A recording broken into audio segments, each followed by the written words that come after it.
a world-class sprinter. Amen. Going home, right? Especially if you look up at that light and it's flickering. Yeah, buddy. You better take off. Go home. You out of breath, but you keep going. At least make it in the yard. Right? Because if that light comes on before and you better dive onto the porch. That's right. Go ahead and take that concussion. Get your knees skinned up and your arm and elbow skinned up. But you better make it to that step before that light stops flickering because it's going full blast, right? Somebody ought to give God some praise right now.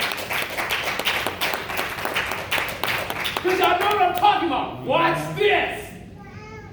If you put in all of that effort that you did to do that into hearing God's voice, do you imagine what you can accomplish?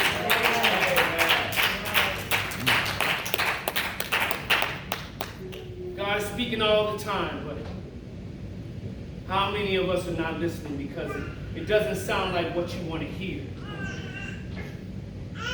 And all God wants to do is give you encouragement, give you a word of advice, give you a pat on the back. Well, what we have to do is turn down the volume of the world.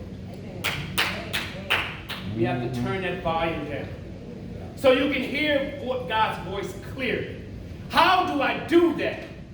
I'm glad you asked, Christina. I'm glad you asked. Glad you asked. First of all, we got to position our heart to hear God. You got to clear out everything out of this so that God can have just a one-way conversation with you. Position your heart so that your heart is in tune with Him.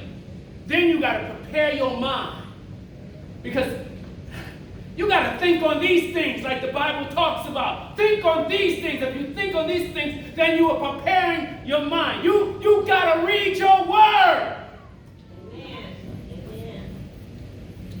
Some of us had this Bible sitting right up in the living room and we dust. Go right around that Bible and turn the page.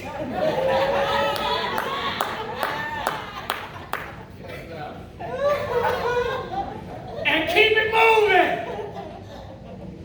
We'll go right to church and ask for a Bible. Oh yeah. When you got one right at home.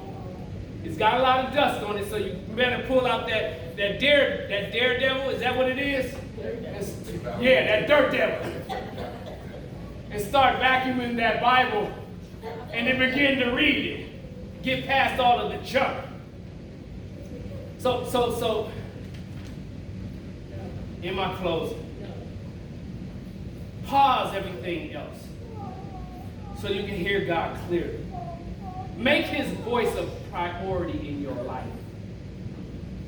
So when God calls you out in your name, all you have to say is, "Here I am, Lord."